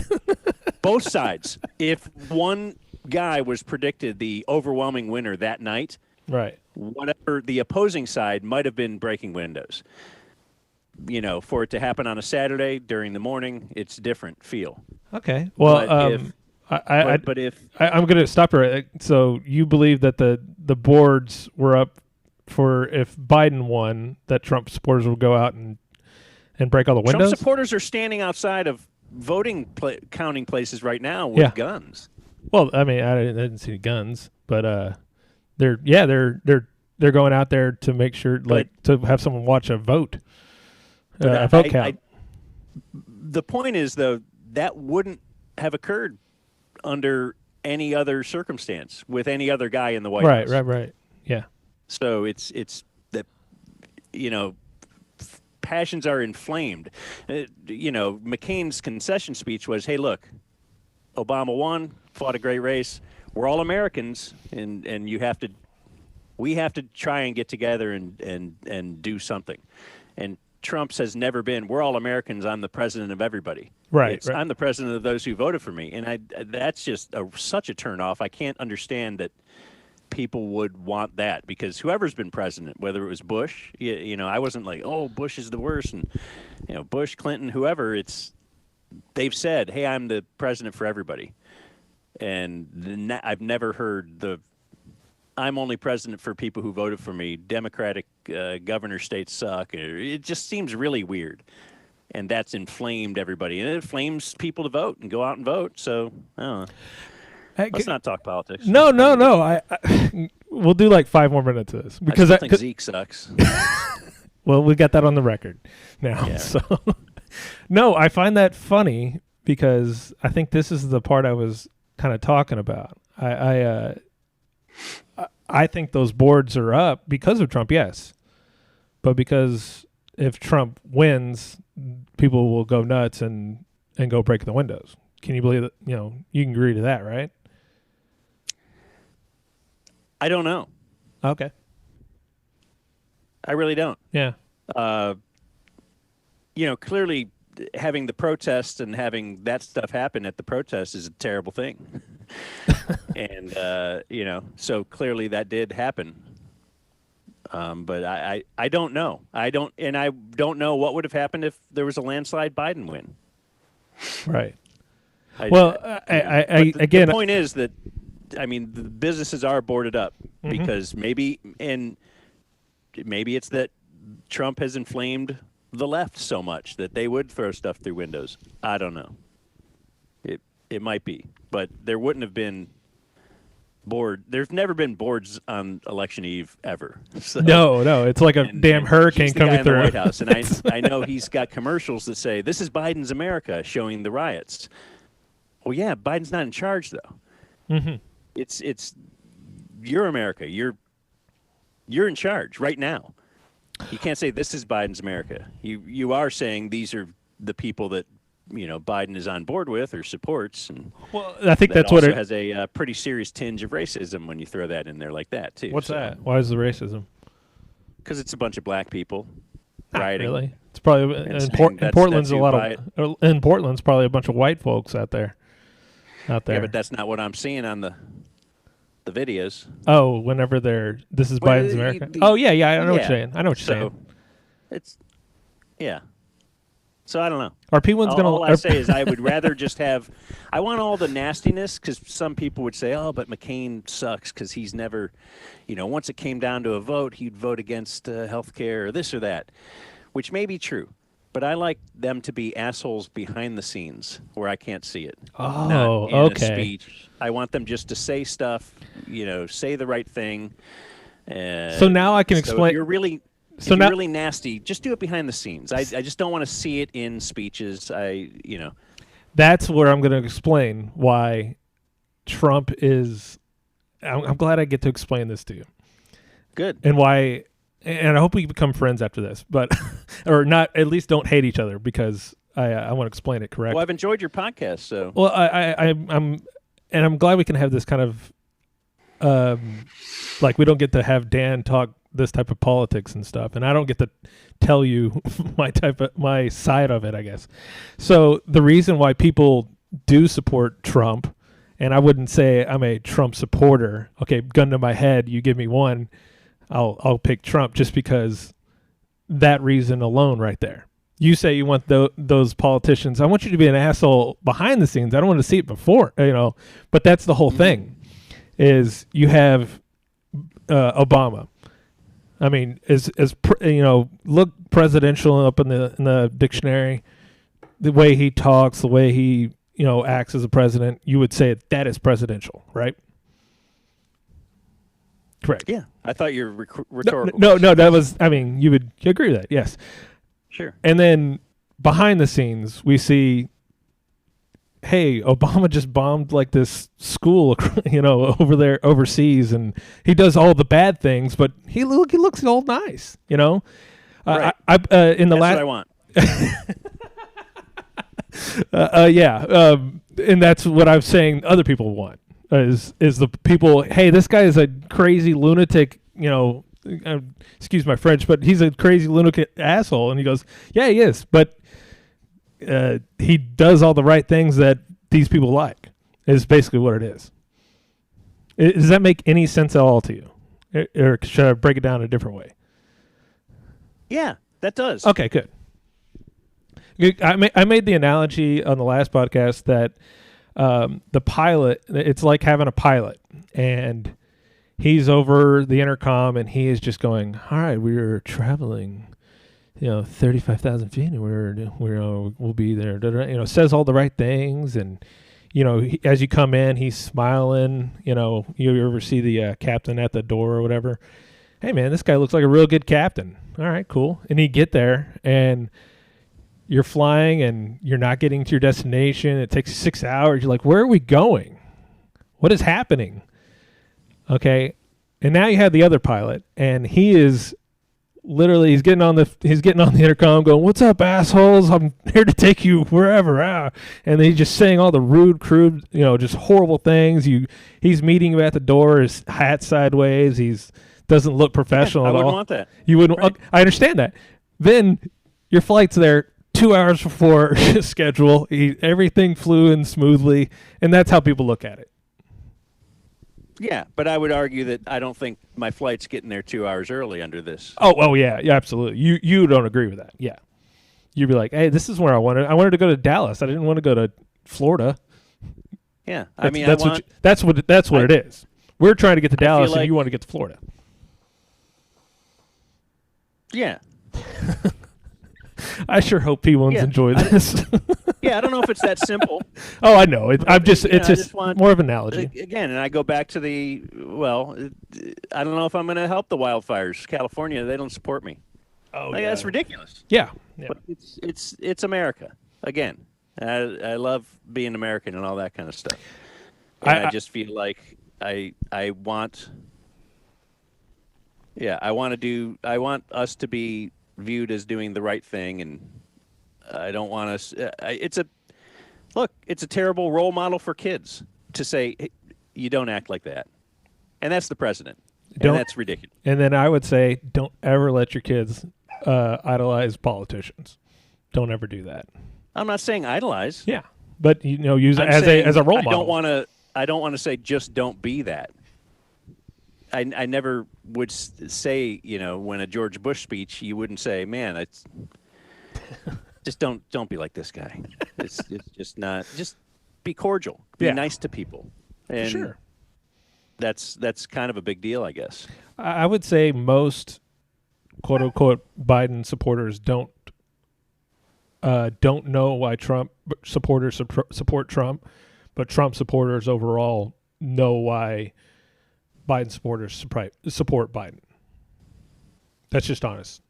Because I think Trump supporters are you're every day, you're around a Biden, you're around a Trump supporter whether you know it or not. Even the ones that will say, no, I don't really like Trump, and then they'll go home and sit there and watch Trump do something, and they're like, I freaking love that. Or you're saying, yeah, you're not really a Trump guy, but you're not voting for Biden. No, so you voted for him. Absolutely not. Absolutely not. Yeah. But I wrote in Ron Paul in 2016, so that's well. So it's pretty analogous. But you put a gun to my head, I'll just go Biden. I'll go Trump. But I'm okay regardless. I mean, I want to help people. I want to help poor people. I think that I think helping out is a good idea. For sure. Not too much. I'm not going to give half my money to somebody, but I want to give $1 to the homeless guy at the corner. I think we could all agree with that, right? Yeah. But oh well. I feel like P1s. I apologize for that. You can just fast forward through that politics. We'll talk some actual tickets. You have to say it before, though. You can't say it after. Well, I'll have to enter that.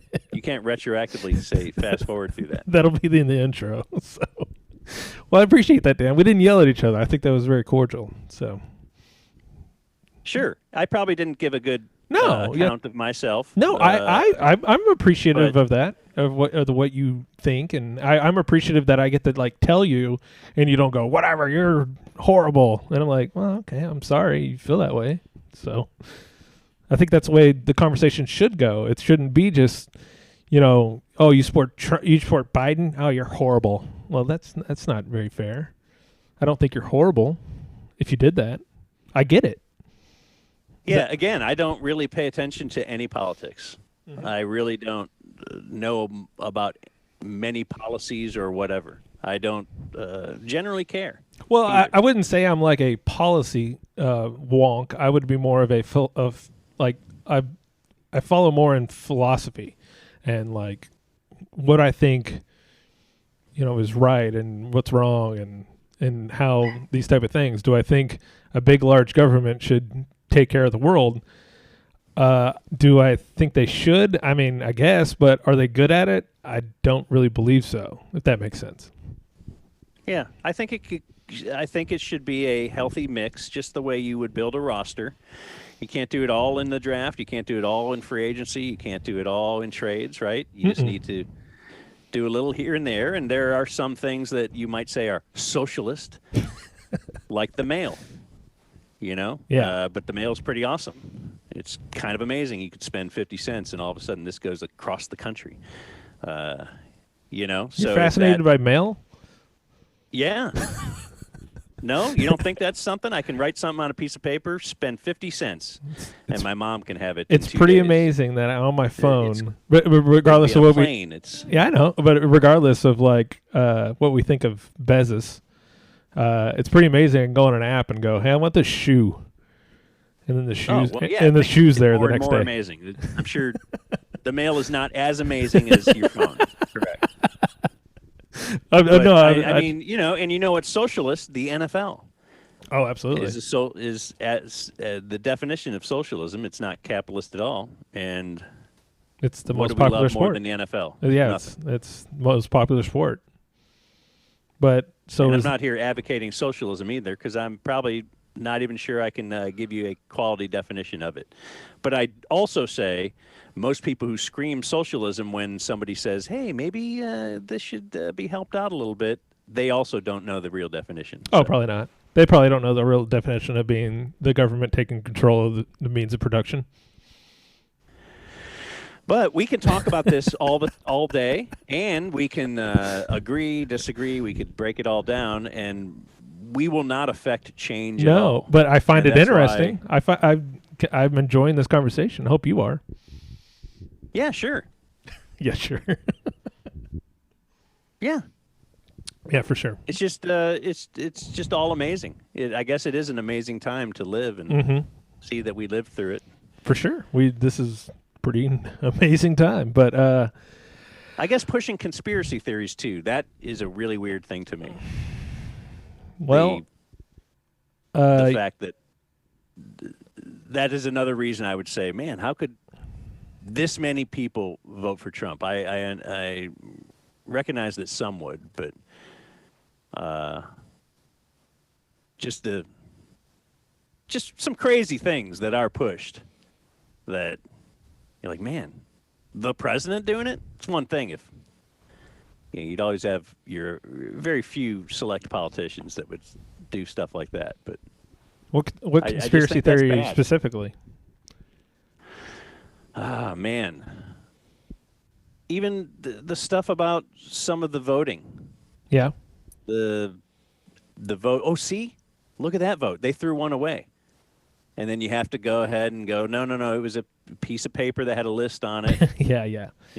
Just the whole following up every little thing that will just be pushed quickly without waiting to do the fact check, to look into this and that. Okay, well, that's not one.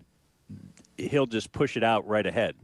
Right. And then we now have to do a fact check and backtrack and say, well, no, that wasn't actually this. That's, Mm-hmm. So even denouncing the mail-in voting, whatever. You can, we could put our taxes in online, and they know that I can only do it once, and I could sign it. But I would think with our technology, we could figure out how to do this kind of stuff instead of just saying it just can't be done. Well, I mean, the phone. I had the thought of like what this podcast would be. I didn't think we would be delving into a lot of this, but okay. What do you want to talk about? No. It's interesting. I mean, I'm not a fan of mail-in voting at all. Like it's bad. And only in a sense of like do you think like there should be like 100% voter what is it, like voter participation? I don't know, and that's one of the reasons I really never liked politics before, is that I feel like I am very uninformed. So here I am in a voting booth. I vote for 50 things I don't know anything about, literally. Yeah, and very important things too. and then I vote on the president that I know 1/80th about the issues. So I've always wondered, why am I even voting for the Texas Railroad Commissioner or something, or whatever it is, the mayor of this town, city councilman? I have zero idea. You don't know his I've name? seen this sign. It's ridiculous. Yeah, you walk by him, you wouldn't even know who he is. Or she. Incredibly wrong with that, and I always feel almost guilty. Some of them I just don't write anything. You can't do that. I voted for a councilwoman because she lives in my neighborhood. Is that a good reason to vote? Sure. I don't think so. One I had, and I don't really. I mean, everybody can have their own thoughts on her, but Shelley Luther, and you can have your own thoughts on her. She came on this podcast. Okay, cool. You just earn a vote right there. You come to my podcast, and I probably wouldn't say we would like agree on anything. And she was a nice lady. She was nice. I voted for Jan McDowell, of course. I mean, why the hell not? Because her name is rhymes with mine, and if someone that's the first politician I've ever known whose name rhymes McDowell. with mine. No relation. Yeah. Have you heard of her? No, I haven't. I don't think I have. Yeah, she's been on the air. Oh, really? Mm-hmm. I missed that one. I'm sorry. Well, we called her on her birthday. Out of the 24th district, Jan McDowell. That's a state representative, right? Well, I don't think she won. Oh, unless I'm mistaken, she may have won. It's just for Congress. Okay. Yeah. So, and I don't even know what she was running for. Dude, voting for her, what would that have done? What if she did win and she instituted some kind of policy I hated? I don't know, but her name rhymed with mine. So to get to it's very difficult. But to get to my what the question was. No, it wasn't really a question. I was bringing up that I don't, and I'm trying to convince you that mail-in ballots bad. Only for what's bad? That mail-in ballots are bad. Oh, mail-in ballots. Okay. Now, I just had a conversation the last episode, and my quote-unquote co-host was actually a voice of reason. But the only problem I have with it is like chain of custody type thing, where you're getting a ballot and you're sending it in the mail. Think of how many people touch that ballot. No, my dad, my dad would be happy that you love the mail. He was a retired postal worker, so he would appreciate that. Yeah, but I guess if certain people get to do it, then you should allow everyone to do it, right? What's that mean? I mean, Trump has mailed in his vote. It's an absentee ballot. Okay, so that's cool. I mean, yeah. I mean, there's very few of those, but I would prefer if you can't. But there's a chain of command, and also let's just say there's very little fraud. Then is this election a fraud? I don't think so. Not at the moment. I don't see anything. Okay, because it is just interesting because the Republicans held the Senate. Well, is that also a fraud? I just don't. Is it only a fraud if your side loses? The guy who we podcast yesterday, because I'm not saying it's a fraud. It's just my only argument against it is like, so we're telling me that Biden, more popular than the first woman candidate, more popular than the first black president, and he obliterated all their vote cast, and Trump did actually better than he did last go round. Yeah. So they hated him so much, but they didn't hate him all the way. Like that's my only argument going. It seems weird, and these mail-in ballots, there are some improprieties where chain of command, people can go and, hey, you've got to mail, like there's different types. Okay, there's absentee ballots where you go, hey, I would like a ballot, and they send you a ballot, and then you send it back. And they have signature verifications. I think those are fairly safe. Now, whenever we get into mass ballots, that's basically a ballot is just sent to your house. You didn't request one, and you get a ballot. And then you fill it out, and you send it out. Where anybody could come up and find that ballot or,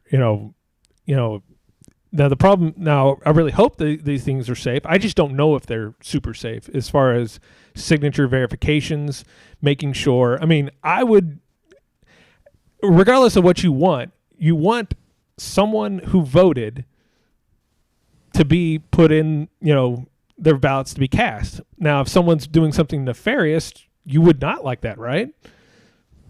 I mean, you don't win an election over BS, regardless of what if a bunch of Trump supporters got in and tried to rig an election, I would be like, well, that's bullshit. Like, that's not cool. Sure.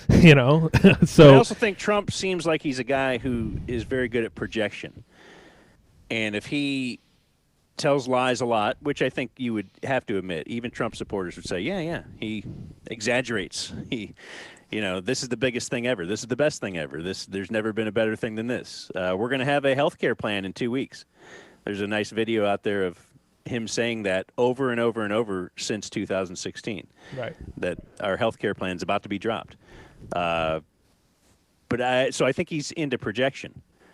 If he sees, if he gets a steroid shot before a debate, he'll say, is this guy on drugs? He must be getting some kind of juice before these debates. And I just think that, if rigging an election were possible, they'd be working on it. If they're okay, the ways the ways I think his side is working on it as well. So let me rephrase my thing. Do I think there was? I think all the steroid users are using. They're all working on it. Yeah. The guys against steroids are looking for ways to detect steroids, and the steroid users are looking for ways around that. So if there is a way to influence the election, they're trying it too. And here's the way I'm going to phrase it again. Your question: do I think the election is a fraud? In a way, maybe it's possible, but at the same time, number one, they didn't do anything about it, and then also they didn't cheat. So, hey, man, I can't prove it. Does that make sense? Like, I can't. No, I don't know what you meant. I can't prove that all these ballots are fake. It would take me years to try to figure out that. And if you did it, you did it. I mean, I don't know, Republicans, y'all need to cheat. I don't know what to tell you. Go mail in your ballots and get all the ballots you can. If that's the rules, I mean, that's what's going to happen. Yeah, I don't know, man. It's just a big mess. We can't change it anyway. No, it can't. But doesn't matter. It was fun. I'm sure all the Does anything matter, Brad? Ooh. You're not Brad C, who sends in all the audio either. No, I'm not. Weird. I am Brad C, but the Brad C is a chiropractor, and I am not that. So you know who that is? Yeah, I know him. I don't know him, but me and Brad C talk. He's a good guy. Okay. He's a real good guy. It just seems weird. Yeah. Your name is Brad C. Well, that's what I found weird whenever the first time I heard the Hurt song that y'all play every time the team loses the last game of the year. And we credit Brad C. You credit Brad C. And I was like, who's this Brad C? When I first heard it and I saw that it's Brad C, and I go, who is this guy? He's got my name. And so me and Brad C share the name, but I'm not I wanted to put my Twitter name as not Brad C, but it was taken. So, but I'm a legitimate Brad C. I'm not like faking anybody. You're like the old Browns receiver Michael Jackson. Just like that guy. I'm great value Brad C.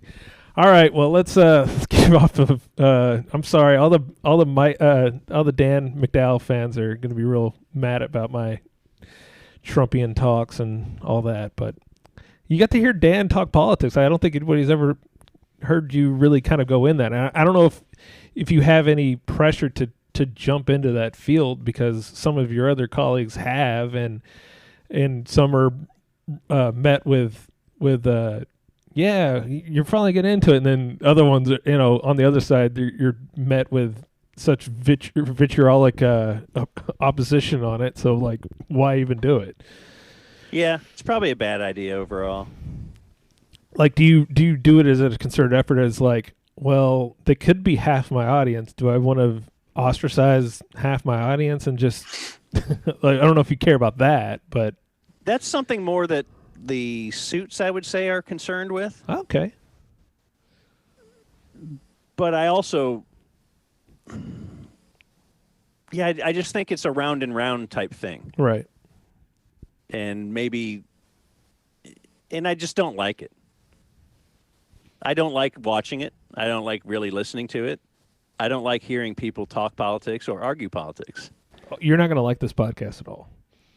Yeah, so if I listen to this, I might not like it, and I'm sorry. I apologize about that. Maybe you should cut this somehow. Okay. And put the back half in the front. Okay. And say, we've done that. If you want to hear some politics talk for a half hour, We're going to put that at the end. we actually do that. But you could also tune out if you don't like it, because I actually don't like it. That's funny I've that tried a couple times in this past week to turn on. I'll turn on Fox and then CNN and go back and forth a little bit when the same kind of issue. And I just don't like it. I don't like. In fact, I've never turned on Fox News or CNN in years, and I just did this week. And I'll go back and forth, and they're kind of talking the same thing is happening, but they're different takes on it. And then they'll have, Fox will have on a liberal, and CNN will have on a conservative, and they'll be going back and it's just round and round. I don't care. It doesn't seem to. See, that's. I hate listening to it now. I also kind of hate Screaming A. Smith yelling about the Cowboys or something. So it's all entertainment, man. It's all entertainment at the end of the day. I like more things that are factual, and then I can form my own opinion on that. So no, I can more hardcore football breaking down, the plays, the boring stuff. I like to hear it boring.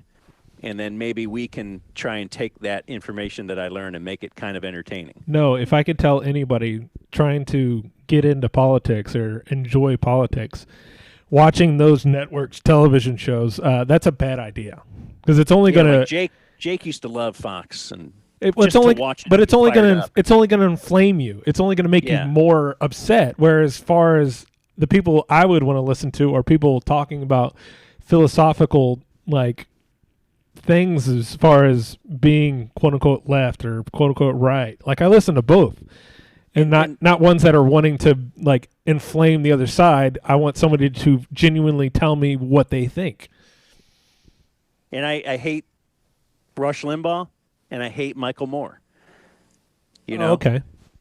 If either one of them, I would not want to hear them spout about their thoughts. The only thing I have to say about Rush Limbaugh, and I don't really enjoy, like... I'm just using them as an example. No. I'm going to go on the conservative talk show or a liberal talk show. For sure. I couldn't sit and listen to any of them. No. But maybe if I gave you a list of the left people that I like listening to and the right people, right-sided. I don't want to say I don't listen to like Glenn Beck or anything. But people who are really intellectual on the right and the left, I think you would probably enjoy those. Whereas the entertainment factors, when you're watching CNN and Fox News, they're there to engage you and to make you, pissed off or mad. And that's what gets viewers. Whereas, like, I don't, like, if somebody listens to my podcast, I don't really care. I'm just here to either inform you, make you laugh, or whatever we do. So maybe I do it on accident, then that's what I do. But those people are actively going on it. And I was going to say about Rush Limbaugh, not a big fan of him, but you have to, as a radio guy, admire a man who does a radio show for, I don't know, how long is it, like 2 hours? I don't know how long he does. He does it all by himself and doesn't even talk to the producers, really. Oh, yeah. No, that's something. That's a Herculean mountain to climb that I could not do. No, because I've got a lot of people helping him with research. And for sure. And audio stuff, regardless of what you think of being right or wrong. Difficult to yell at a void, yeah. To yell at a void, just like, I've tried to do this podcast by myself, and I won't do it anymore. So it's a hard task. So we're gonna make a cut right here.